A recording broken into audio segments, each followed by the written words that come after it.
नमस्कार। तुर्कों के भारत आगमन और भारत विजय, भारतवर्ष से मेरा मतलब हिंदुस्तान से है। आप लोग बेहतर जानते हैं इस तथ्य को कि 1192 यानी कि 1192 एडी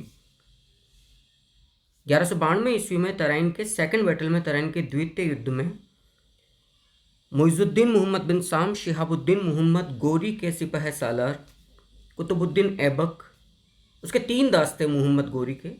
सो तराइन के द्वितीय युद्ध में उत्तरी भारत का जो अधिपति था पृथ्वीराज तृतीय चहमान, उसे निर्णायक तौर पर परास्त किया गया मोहम्मद गोरी के द्वारा। और उसमें बहुत बड़ा योगदान कुतुबुद्दीन ऐबक, जो उसका दास भी था, स्लेव गुलाम था और सिपह सालार भी था। आगे जाकर यही कुतुबुद्दीन ऐबक 1206 ईस्वी के अंदर हिंदुस्तान के प्रथम इस्लामिक साम्राज्य, the first Islamic empire in cross the India, Delhi सल्तनत की स्थापना करती, जिसकी राजधानी इनिशियली लाहौर को रखा जाता है। यद्यपि आप इस तथ्य से भी बेहतर तौर पर परिचित हैं कि प्रथम जो इस्लामिक विजय हिंदुस्तान पर की गई थी 712-13 के रावर युद्ध के पश्चात, वो अरब इन्वेडर, अरब आक्रमणकारी मोहम्मद बिन कासिम के द्वारा सिंध प्रांत में की गई थी, जहाँ के अंतिम हिंदू शासक दाहिर को परास्त किया गया और सिंध को प्रथम भारतीय उपनिवेश मुस्लिमों के द्वारा, अरबों के द्वारा बनाया गया।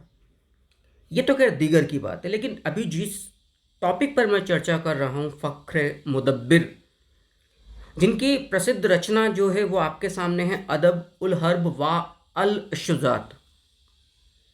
तो ये टॉपिक असल में जब हम यूपीएससी की तैयारी करते हैं, शॉर्ट टॉपिक ही मैं ले रहा हूँ इस सीरीज़ में। मैं चाहता हूँ कि यहाँ से कुछ एक महत्वपूर्ण प्रश्न के रूप में जानकारी आपके सामने शॉर्ट वीडियो के ज़रिए आ जाए कि आप छिटपुट तैयारी करते हुए अपनी जो प्रिपरेशन है उसे संपूर्णता तक पहुँचा सकें। तो भारत का जो प्रथम इस्लामिक साम्राज्य दिल्ली सल्तनत है, या इसको मैं दूसरे शब्दों में यूं कहूं कि तुर्कों की जो भारत विजय हुई, इस पर उपलब्ध जो वृत्तांत हैं, जो उपलब्ध ऐतिहासिक ग्रंथ हैं, उनमें सबसे महत्वपूर्ण है मिनहाज उस सिराज जुजानी की रचना तबकात ए नासिरी। याद रखिएगा, तुर्कों की जो आरंभिक विजय है उसका संपूर्ण, तुर्कों की संपूर्ण जो विजय थी हिंदुस्तान की, उसका जो आरंभिक वृत्तांत है, वो जो ग्रंथ मौजूद है, मैं मेंशन करता हूँ आपके सामने, वो है तबकात ए नासिरी। याद रखिएगा इस बात को, काफ़ी महत्वपूर्ण ग्रंथ है। और यदि हम कहें कि साहब तबकात ए नासिरी का लेखक कौन है, तो महत्वपूर्ण है, याद रखिएगा, मिनहाज उस सिराज। इन सज्जन का जो पूरा नाम है वो है मिनहाज उस सिराज जुजानी। यद्यपि मिनहाज उस सिराज के नाम से ही लोकप्रिय हैं, और इनकी जो प्रसिद्ध रचना है, जो काफ़ी महत्वपूर्ण हिस्टोरिकल सोर्स है to get information regarding Delhi सल्तनत, तबकात ए नासिरी। तबकात ए नासिरी के अलावा फ़ख्र मुदब्बिर, जिनके ग्रंथ का नाम है अदब उल हर्ब व अल शुजात, से भी हमें तुर्कों की विजय पर प्रकाश पड़ता है। लेकिन एक बड़ी बात है, अब चूंकि जब आप किसी पीएससी की तैयारी करते हैं या अच्छे बड़े कंपटीशन की तैयारी करते हैं, तो आपको एक एक लाइन पर एक एक शब्द का विश्लेषणात्मक अध्ययन करना होता है, क्योंकि उसके अर्थ में, उसके पीछे छिपे हुए अर्थ को जब तक आप भावार्थ को नहीं समझोगे, याद रखिएगा, मल्टीपल ऑप्शंस वाले या कथन कारण वाले प्रश्नों को करना बड़ा कठिन सा होता है। क्यों हम ऐसा कह रहे हैं? क्योंकि फ़ख्र मुदब्बिर का जो पूरा ऐतिहासिक लेखन है वो सिर्फ कुतुबुद्दीन ऐबक के दौर तक ही सिमटा रहा। यद्यपि आपने इल्तुतमिश के काल में जो सल्तनत कालीन जो तुर्कों के का जो युद्ध कौशल था, जो सामरिक उनकी प्रणाली थी, उस पर उन्होंने ये किताब लिखी थी, अदब उल हर्ब वा अल शुजात, जिसमें कुतुबुद्दीन ऐबक तक का इन्होंने पूरा यात्रा वृत्तांत दिया है। तो यदि प्रश्न आ जाए कि तुर्कों की आरंभिक विजय पर सारगर्भित प्रकाश कौन सा ग्रंथ डालता है, तब तो होगा तबकात ए नासिरी। तुर्कों के भारत हिंदुस्तान आगमन पर और विजय पर प्रकाश डालने वाले ग्रंथों का नाम आए तो तबकात ए नासिरी भी होगा, और फ़ख्र मुदब्बिर की जो ग्रंथ है, जिसको शॉर्ट में आप अदब उल हर्ब कहते हैं, वो भी होगा। लेकिन याद रखना, तबकात ए नासिरी थोड़ा ज़्यादा प्रकाश डालता है। ये सिर्फ कुतुबुद्दीन ऐबक के काल तक ही सिमटा हुआ, जिसकी ये जो ग्रंथ है ये इल्तुतमिश के काल में उसको समर्पित करते हुए, और ये सामरिक प्रणाली, सामरिक रण कौशल, युद्ध कौशल पर आधारित ग्रंथ है। आइएगा हम देखते हैं कि फ़ख्र मुदब्बिर के द्वारा अपने इस ग्रंथ में कौन कौन से महत्वपूर्ण हमें जानकारियाँ प्रदान करी है। पहली बात तो ये कि जो तुर्की विजय हुई, अब जैसे जियाउद्दीन बर्नी की मैं बात करूं, हसन निज़ामी की बात करूं, तो वो देवी कृपा मानते हैं हिंदुस्तान विजय को तुर्कों की। लेकिन इसके उलट जो फ़ख्र मुदब्बिर साहब है, वो अपने ग्रंथ जो कि युद्ध कौशल पर आधारित है, अदब उल हर्ब व अल शुजात में तुर्की विजयों को तुर्कों की सैन्य कौशल से जोड़कर देखते हैं, और दो प्रमुख सैनिक कारणों को गिनाते हुए कहते हैं कि राजपूतों की हार क्यों हुई और तुर्कों की विजय क्यों हुई। ऐसा नहीं है कि जो जो क्षत्रिय थे, जो राजपूत थे, उनकी भुजाओं में उनकी उनकी जिससे हम तलवार कहते हैं, शमशीर कहते हैं, उनकी धार तुर्कों की अपेक्षा कम थी, ऐसा कुछ नहीं है। लेकिन इसने दो प्रमुख कारणों पर प्रकाश डाला, और ये बड़ा ही महत्वपूर्ण है। ये बड़ा ही महत्वपूर्ण है। ये दो प्रमुख कारण ही गिना रहा है। एक तो ये कहता है कि गतिशीलता, मोबिलिटी ज़्यादा थी तुर्कों के सामरिक प्रणाली में, क्योंकि वो अश्वारोही सेना का बहुतायत में प्रयोग करते थे, जबकि जो राजपूत थे, जो क्षत्रिय थे, वो हाथियों पर, लड़ाकू हाथियों पर ज़्यादा रिलाई करते थे, पैदल सैनिकों पर। लेकिन इनकी तुलना में क्षिप्र गति से दौड़ते हुए, काफ़ी स्पीड से दौड़ते हुए जो हॉर्स राइडर्स होते थे, क्योंकि वो काफ़ी तेज़ गति से दौड़ते हुए घोड़ों की सवारी करते थे, लड़ाकू घोड़ों की, और उसके साथ साथ वो बेहतर तीरंदाज थे, ऐसा फ़ख्र मुदब्बिर का ये ग्रंथ हमें कहता है।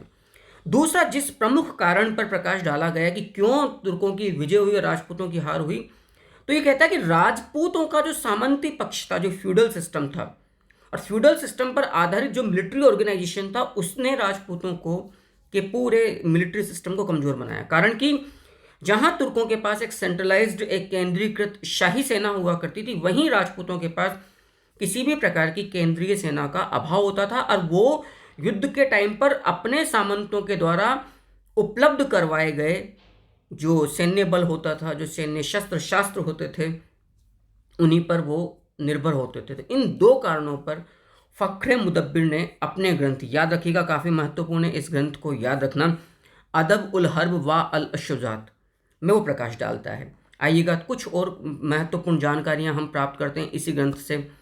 फ़ख्र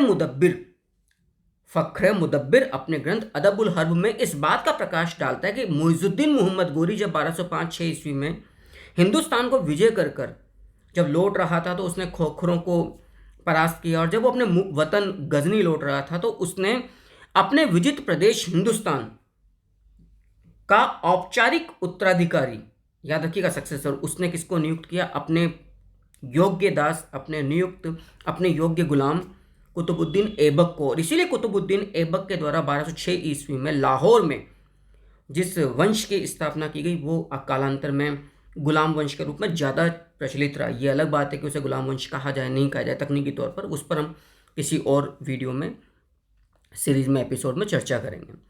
फ़ख्र एक और महत्वपूर्ण जानकारी हमें प्राप्त होती है, क्योंकि शरीयत की मैं बात करूं तो शरीयत के अंदर सुल्तान और सल्तनत, यानी किसी भी प्रकार के राज्य, रियासत या उसके अधिपति के रूप में सुल्तान की कोई चर्चा नहीं की गई है, अस्तित्व का जिक्र ही नहीं। उसकी वजह का क्या है कि भौतिक तौर पर पैन इस्लाम, सर्व इस्लाम का जो अधिपति माना गया है खुदा के बाद, पैगंबर मोहम्मद सब जो जिन्हें इस्लाम का प्रवर्तक आया था, उसके बाद धरती पर तो वो खलीफा है, और उसका राज्य मुसलमान दुनिया के किसी भी कोने में रहे, वो खिलाफत का ही हिस्सा माना जाता है।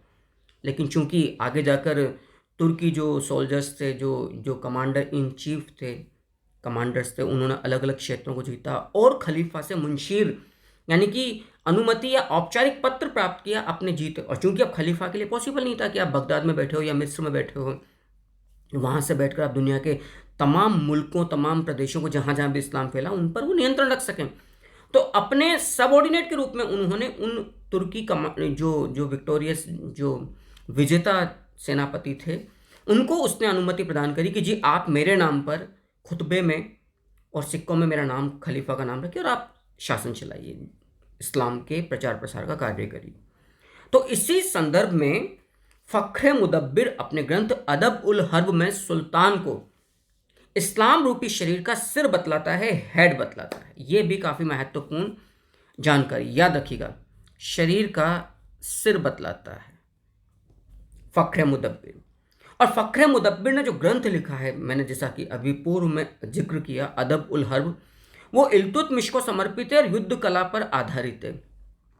दूसरी महत्वपूर्ण बात, सबसे महत्वपूर्ण बात, आप लोग जानते हो कि इस्लामिक राज्य जिसको आप कहते हैं दार उल इस्लाम, ठीक है साहब, दार उल इस्लाम को युद्ध का स्थल भी कहा गया। शाब्दिक अर्थ जो दार उल इस्लाम का हमारे सामने जो निकल कर आता है, तो वहाँ पर हिंदुओं, जो गैर इस्लामिक लोग हैं, क्योंकि वो सैनिक सेवा से मुक्त थे दारुल इस्लाम एक इस्लामिक राज्य में, तो बदले में उनसे एक कर, जिसको धर्मनिरपेक्ष कर बोला गया है, इस्लामिक विधि वेत्ताओं के द्वारा, उलेमाओं के द्वारा जजिया वसूला जाता था और बदले में हिंदुओं को जिम्मी कहा जाता था।